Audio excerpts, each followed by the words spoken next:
Welcome to the Waymaker Church Bonus Podcast. The heart of the house is that these messages would help you encounter, live for, and advance the kingdom of God. Enjoy this month's bonus podcast. Hey everybody, welcome back to the Waymaker Bonus Podcast. We are in the studio today, and I'm just going to be upfront from the very beginning. Everybody is in a funky mood, and it is not a bad thing. Oh, let's hold that back so bad. Not laughing. I appreciate it. Try not to make eye contact. And actually, it's going to be cool because I think we need to be in this mode in order to talk about this subject. For today's bonus podcast, we're actually going to be talking about sanctified imagination, and in that, how creativity shapes your faith. Now, in the studio today, you got myself, Josh, you got Pastor Joel, Pastor Marcus, Pastor McKenzie, and we're going to try to keep it together as we talk about holy things. But reality of the matter is, and this is something kind of as we dive into this, many believers have been taught to be suspicious of imagination. We trust facts, we trust doctrines and visible realities, but often forget that God designed the human mind with the capacity to envision, to wonder, to create, to perceive beyond what is immediately seen. And when surrendered to God, imagination becomes, I guess the best way to put this is a sanctified imagination. It sounds all holy, doesn't it? Mm-hmm. Sanctified, hallelujah, imagination. Hallelujah. But really, in that, there's a creativity under the lordship of Christ. And so, as we're diving into this today, kind of a big idea we want you to grab onto is imagination is not merely escapism or distraction. It's actually a God-given tool for spiritual connection, worship, and transformation. So, in all reality, God created. He called us to create. How cool is that? What Genesis 1:27. So God created mankind in his own image. And by the way we were hanging out in here, I'm going to guess that God laughed a lot while he created mankind. Just so y'all know, before we started today's podcast, don't forget to like and subscribe if it's helpful to you. But we were singing like Reading Rainbow. I don't know if you guys remember that. We're certainly not sponsored by them either, but we were laughing. I don't think anybody's sponsored by them anymore. Probably not. Did anyone actually donate? Like, do you still have that on VHS? It's whatever. I'm watching 100% PBS. Yeah, maybe YouTube has it. I'm not sure. From donors like you, and all the 4-year-olds are like, what? Yeah. And they're like, what's that donut? Probably go to Mom, want a donut. So, look, this is all about creativity. Right. So, it's about that. But no, it is amazing how really the creativity of God. I think there's one word that kind of sticks out to me with what you were talking about, and it's actually the word wonder. When you think about like creativity, especially in the kingdom, when you look at creation itself and you look at just all the things like the bugs. I mean, just the how many different kinds there are. Even though there may be a general like species of something or whatever, the birds. Like I'm not naturally a bird watcher. I have my mother-in-law's from Costa Rica, and we got to go down there, and I just remember like the vibrancy of the colors, and like ones that maybe we would be lucky to see in a zoo, and you're watching them just fly through the air in their natural habitat, and I just remember being like filled with such wonder, and I love it because like it tells us that like creation declares. Right, his glory, and it ought to produce. You think about like I worked at NASA. I love the one thing. My favorite things about NASA is they have obviously from the Hubble telescope and different ones. They'd have these like super high resolution images of deep space and other galaxies and stars and just planets and things. And every time I'd walk by, it was in my early 20s and when I worked there, and I would just stare at them and just be like, man, oh my God, that's amazing. And it would always produce wonder. And so that was just something that stuck out to me in that God is filled with creativity just simply when you look at all of us, you look at the natural world, there's so much to just the intricacy of who he is. Like it's absolutely amazing. Right? I mean, it's even before the commandments, before the covenants, before the institutions, like he spoke chaos into order, but he was creative with it. Yeah.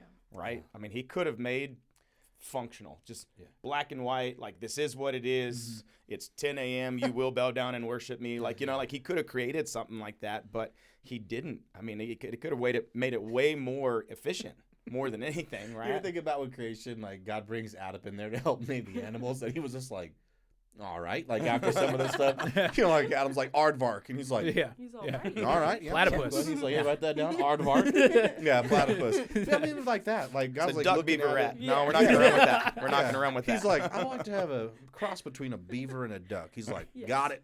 Straight up platypus. Yeah, that's right. Like it's gonna be creative, right?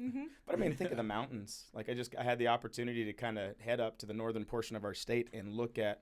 Well, we went to a graduation, but like dropping into town where we were going, like you could see La Plata Mountains. You could see the San Juan Mountains. You could see the Needles. You could see like where Wolf Creek Pass is and all that stuff. And it's just like, you're like, oh yeah, those are real mountains, you know, like it's just, but the beauty of them, just the grandeur of them, how they're shaped, all these things. And you just spoke it into existence, sunsets, all those things. So I don't know, creation really reveals that creativity is not an accessory to God's nature. It's actually the expression of who he is, his identity. So I don't know. To me, I find it intriguing. The older we get, the longer we live, that's like we struggle with that side of it. We struggle with being creative. We struggle with having ideas. And I know in myself, there's a lot of times I struggle with it because I have ideas and then I try to implement said ideas. And then it doesn't happen the way you see it in your head. And you're just like, whatever, I give up. Yeah. Tell me what to do next. I don't want to play anymore. I would like to point out that your failures are still vastly beyond my greatest attempt. Just want to throw that out there. You know, it's funny, too, because you talk about the, you know, creativity is like an expression of not an accessory to God's nature. I find it intriguing that I think you talk about like why is it maybe that we struggle as we grow. I think that our hearts and our minds get so full of life that it almost like we lose. And when you're a little kid, or that's the thing what I love about that 2 to 3 year old, 2 to 4 year old phase of like just raising kids, and even now you watch them, they're mobile. It's like they're just in that discovery phase, and it's like I would call it the phase of like awe and wonder, like everything. They're just like, wow, you know, and you're like, look at this, or you point to the stars or whatever, and they're just like, whoa, and it's just like this phase of discovery, and it's interesting because as like a lot of times I think just as adults, along with being believers, I think we lose that because of the realities of life, and you kind of just think like, you know, I know what it's all about. I know what life is. This is going to happen. That's going to happen. We just got to go to work, pay bills. You know, that stuff's just fairy tales. You know, to try to believe for something impossible. Whereas a kid, like, you don't know any better. Like, it's just, you're like, oh, like this is crazy. Like, my dad is Superman. You know, like he could fly and he could lift a car, and you know, and of course you're over there like, hey, I can lift a toy car. You know, whatever. Yeah. Maybe on a good day. And so now there's just something about that. I think that life kind of trains it out of us to just look at the practical things, and we lose that bit of awe and wonder. And it's definitely something, of course, you talk about sanctified imagination. I would say it's definitely something that we actually need to learn to fight for, because at the end of the day, that space for creativity, when you think about your future, often is the capacity and ability of whether or not you're able to dream with God. It's easy to just be reduced to what life has thrown at you, and if you've lived any length of time, like life can throw some things. But if we're not mindful of it, we'll lose that capacity because of a lack of creativity to actually dream with God for the future, to think about like what's possible, what can he do, you know, and we kind of talk about that sometimes, like, you know, why can't God shape the nations from Roswell, New Mexico? Like, to me, that's a personal example that God birthed in my heart. You know, one time literally on a Sunday morning, it just kind of came out of my mouth, and I'm like that's that moment of creativity where God's saying, hey, like, why not? And so it's like you end up dreaming with him, and so, but without those dreams, you're going to always settle for nothing. Right. I think with that too, like to piggyback off, is we get familiarized with everything. So it's like even the beauty of like creation of like, you go outside, like go look at a tree. It's defying gravity and all nature of what we're like, say this is what's norm, like everything falls, but trees go the opposite way. So we get familiarized and we go through our days going, oh, well, this is just the norm as you get older, and you're like, oh, like cars being cars, that's just normal, you know, oh, going to a job, that's normal, waking up in a bed, that's normal, all the things. So it's like you get to a point where then it becomes familiar rather than something new, and like not energizeful, but like, oh wow, like when you're a little kid, just like you're saying, like everything's new, so everything's fun, even if it's hurtful, even if it's not beautiful, whatever. It's like, oh, like your imagination at that point is so expandable that then when you get older, it like gets compromised because of the familiarity of what's around you. So then at that point, we get into a zone where we're almost limiting the idea of what the Lord could actually do because we get familiarized with his creation, rather than saying, oh, let us get reshaped and brand new of what does he want to do? Because like you're saying, he can do anything at any moment. He can reshape the entire world with like a snap of a finger type of thing, whatever he wants to do. So it's like, why do we put it in a box? Because we put ourselves in the worldful box, you know, of this is just what the norm is. He said, snap a finger. I was like, he's like the OG Thanos. He's just like, bam, he's like, they gone. You know, what's funny is there's actually like a scriptural story that backs up what you just said. When you think about Jesus, he went to his hometown, and because of familiarity, could do no mighty work there. Yeah. Everywhere else, right? He's feeding the masses, he's healing the masses, just these great works of God. And then he literally goes to where people like felt like they knew who he was, and because they felt like they knew who he was, it literally says he could do no mighty work there, except for the fact that he laid his hands on a few. So like they couldn't stop, like, on a personal level, his capacity, but that ability to heal, greater or do the greater was actually hindered. Because of a lack of just that like awe, wonder, of like knowing who he is. And so it's kind of intriguing. Yeah, I think being on this side of like the age of enlightenment and the industrial revolution and the age of technology, like I'm thankful we live on this side of it because we have things like MacBooks and iPads and Indoor things sitting plumbing. those kinds of things. Super thankful for that. But we have the need to explain everything, or we feel like we've reached a point in society where we feel like we've explained most things and come up with reasoning for most things. And what that can rob us of is like just the simple fact, like you're saying, like a tree grows the way that it grows because God purposed it to do so, And I think we can almost lose that awe and wonder. Well, it's like we relegate creativity to a specific type of people or a specific environment. It's just like, oh, we're going to go to the museum so we can be creative today. Or, like it's just like, well, he's an artist. Of course he's going to be creative. And we almost actually write him off because usually the creative ones we consider the weird ones. And I get that. There are sometimes the creative ones do come across really weird. Like you're trying to be practical and they're like, hey, man, but have you ever thought about how the feathered, you're just like, time out. I don't want to think about a feather. We need to accomplish putting this pipe in the wall, And so like it's funny how our brains work. But if you relegate it to a specific group of people, you're actually gonna fall out of how God has even actually hardwired each and every one of us. Like it's kind of defined what sanctified imagination means. Really, for us to have a sanctified imagination, we're going, all right, God, how do I reflect you, the creator, in the way I think, in the way I build, in the way I dream, and in the way I live? So it's not like we have to like make up a fairy tale on the spot and let God be the focus of it. Or it's like we're making up a fable, but in the end, the lesson that we learn something from God. It's actually going like, hey, God, help me to reflect you in the way I'm thinking, in the way I'm building, in the way I'm dreaming, in the way I'm living. And we have a good example of that in Bezalel. I think that's how you say his name. I always want to give it a different accent. BC, that's my boy. Yeah, and his friend Oholiab. Yeah. I always want to give it a different accent whenever I say his name for some reason. I'm never confident in it. See, but that's even like, was it Benadab or whatever? That's the original dap, like just Benadab. Benadab. So that's cool. Back in there. Benadab you up. Dropping the Bezalel beat. Anyway, carry on. But he gave him his spirit, right? To create, not to preach, but to create. And so he was empowered with craftsmanship, design, artistry. He did everything for the original tabernacle that went with them. Like it was beautiful and done well with excellence. And so kind of a thought in this, in that this may be something we could think about, not necessarily in the room, but just as you're listening, what creative capacity in you might actually be part of your calling? What creative capacity in you might actually be a part of your calling? Because reality is imagination helps you see the unseen. Yeah, no, that's a big thing. I mean, that's the whole very essence of faith. Like you realize that like that creativity and that ability to use your imagination, that's all about what's possible. And kind of how that couples in right with faith is that, faith is the confidence that we have and what we hope for. Is the assurance about the things that we don't see, right? And so literally actually talks about the fact that faith is the substance that provides the evidence of things not seen. And so our ability to imagine is where like faith actually brings like into reality. That imagination brings into reality the things that we've actually been imagining about and dreaming about and all of that. And so faith is actually what connects us. And if we don't have it, and I think that's kind of one of the big things, like if we don't have that capacity to imagine, right, then we're not going to be able to actually have that like creative element to our life, because it's the you can't anticipate or desire what you can't imagine.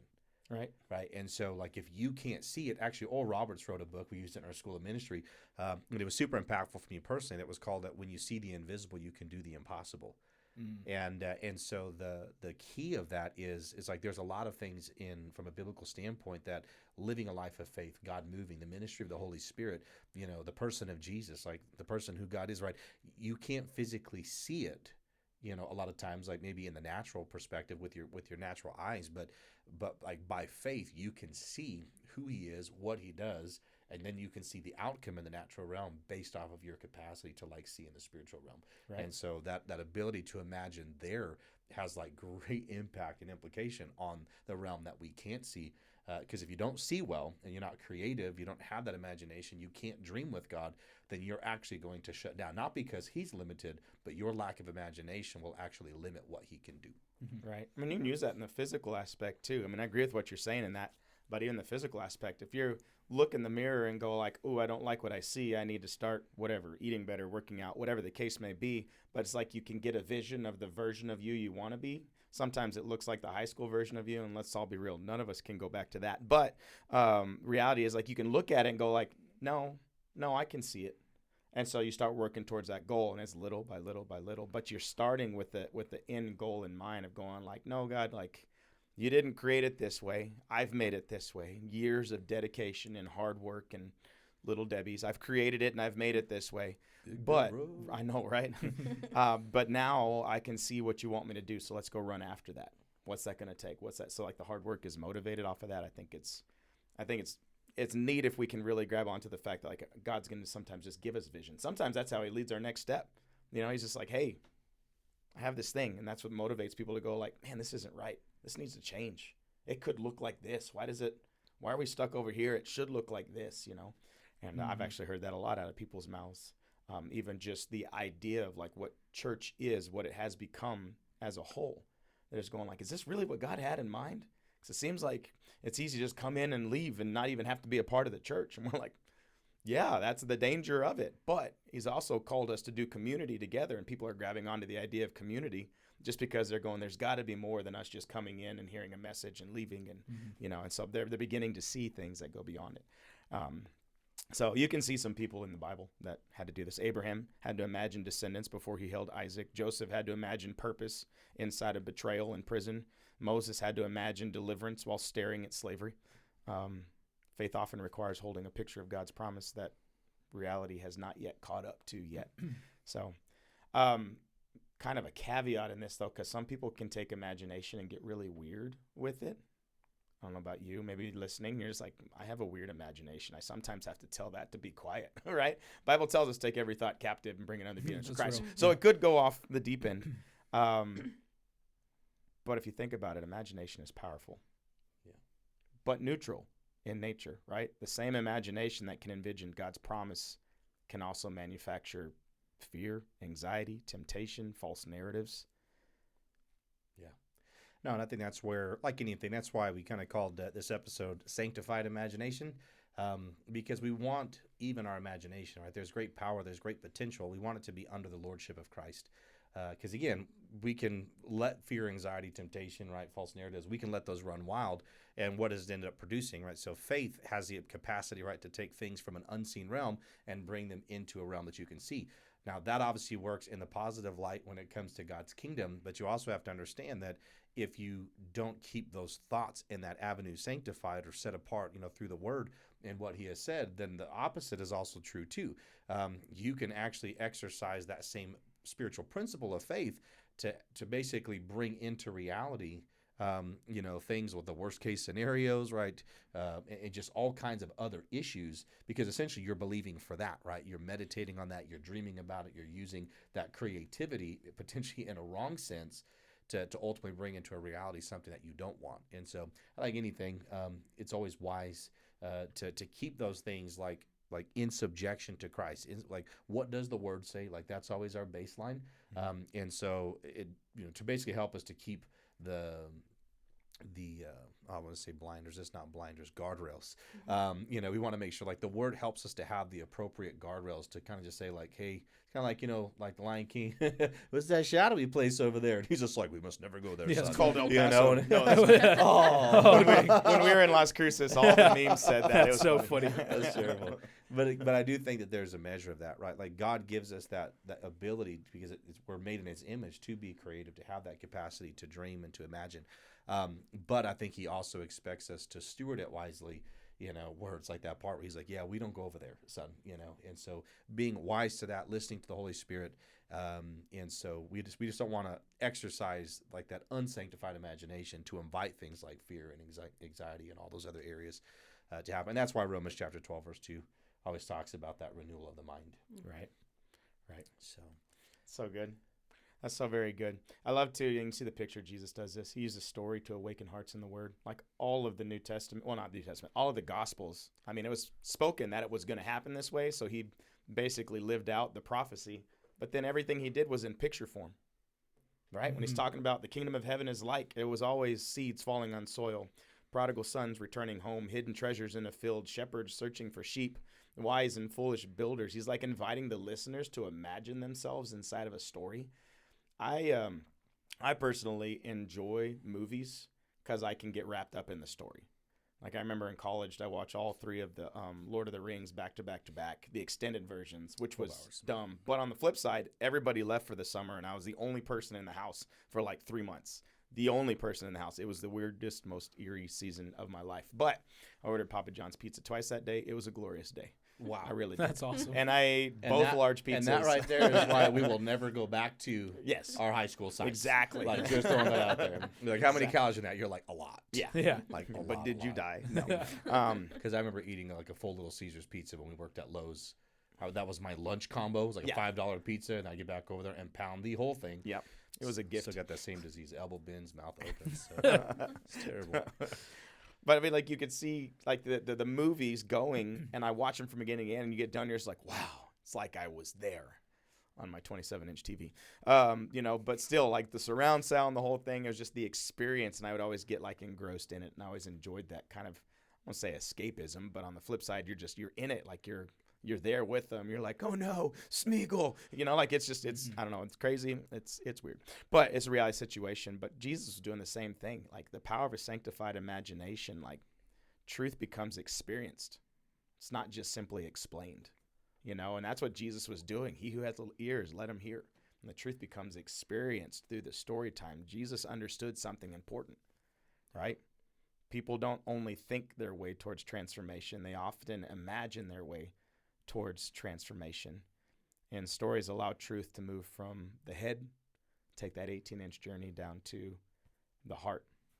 And so, I don't know, it's a thought process if we can grab onto, like to kind of get out of this idea that it's only the weird ones who use imagination, and it's only that, like, all right, God, like, what do you want to bring back to life in us? What do you want to say again? What do you want me to dream about again? When's the last time you wrote down that you had a dream? I'm not talking about the Martin Luther King speech. I'm talking about like when's the last time you're just like, I'm thankful. God, what do you want to do? I'm thankful that God doesn't speak to me in dreams because I really like sleep. But He does speak to me a lot when I'm awake, and I'm very thankful for that. But no, I think it's just important, and really the premise that we want to like try to get to you guys today is just the understanding that it could be things like journaling. Just having those moments of creative expression during worship. Like we had someone here that used to attend that they love to paint, and so we had a few times. One year for Easter, I had the painting in my office, right? That did basically like live painting while we worshiped, and it was always so beautiful to see the expression of that creativity outside of just outside of the within the service dynamic or just in life, or they would do journal like Bible studies and they're doing all their artsy stuff on the side, and I can't do any of that stuff. I just always thought it was neat. But there's tons of different ways, right? What could be songwriting, art, poetry, film, design. I mean, there's such an unlimited variety, if you will, of like ways that there can be creative expression. And so it's just one of those things of paying attention to that, right? I think one of the biggest things to me is like, don't like divide out your life, or it's like we worship Jesus and it stays in this one little box, and then in order to be creative it needs to move outside of him. He's the one that births all that in you. And so I would actually encourage you to do the opposite, like invite him into it. Like invite him into the expression, invite him into the worship, invite him into the prayer, invite him into the journaling, or whatever that may look like. If you're a craftsman, man, I tell you some of the best answers on how to do things, like just ask. I mean, I've been doing projects, and I'm like, I have no idea how to do this. And like, I'll say it out loud, and I'll hear the Lord say, hey man, have you tried X, Y, and Z? And I'm like, no. And that's genius, and so there's a measure of creativity that shows up just simply by asking. And so ultimate thing is we just want to invite him in. And if we kind of like summarize our thoughts, I think the big caveat overall, always make sure again that sanctified imagination needs to be rooted in God's truth. It needs to be rooted in the Word. Our creativity, our desires, our expressions, like those things will never usurp and outweigh what God has already said. And just because a lot of times when stuff can get weird with creativity, is we can really start to lean into our feelings or our own thoughts and things. There's some danger there if we're not careful, because if we exalt those things above what He has said, like we're getting into some demonic stuff that could potentially borderline on like things like witchcraft. We're trying to do things in our own ways outside of His ways to get the same result, and we don't want to do that. So if we could simplify it, at the end of the day, for all of us as adults, as we're growing, as we're maturing in Christ, our faith just needs to be filled with wonder again, and that's why we want to talk about this today, just to bring us to that place of wonder, right? To envision what's possible, man, to dream the dreams, and find that hope again that's beyond the current circumstance. And ultimately, I think to cultivate that heart where we long for like those unseen realities, and just stir up that faith that's on the inside of us, and then we just go see like what's possible, and then who says we can't? If God's for us, who can be against us? Let's go run after it and see what's possible. I think Doug said we couldn't, but it doesn't matter, because if God is for us, then who can be against us? Yeah. Dave. No, that's so good. That's so good. So yeah, I know it's kind of a out of the ordinary topic for us, but I think one that'd be valuable for all of us to live in. And so if we can dive into that, man, what an awesome thing. So hopefully this is helps you today, is an encouragement to you today. I know it's a little out of the ordinary. You're probably going like, hey, where's the other 20 minutes? This is all we have for you on this one today. I'm also glad. That's you're awesome. Welcome. Yeah, no, you're welcome. You're welcome. But if this has been a blessing in any way, shape, or form, please share it.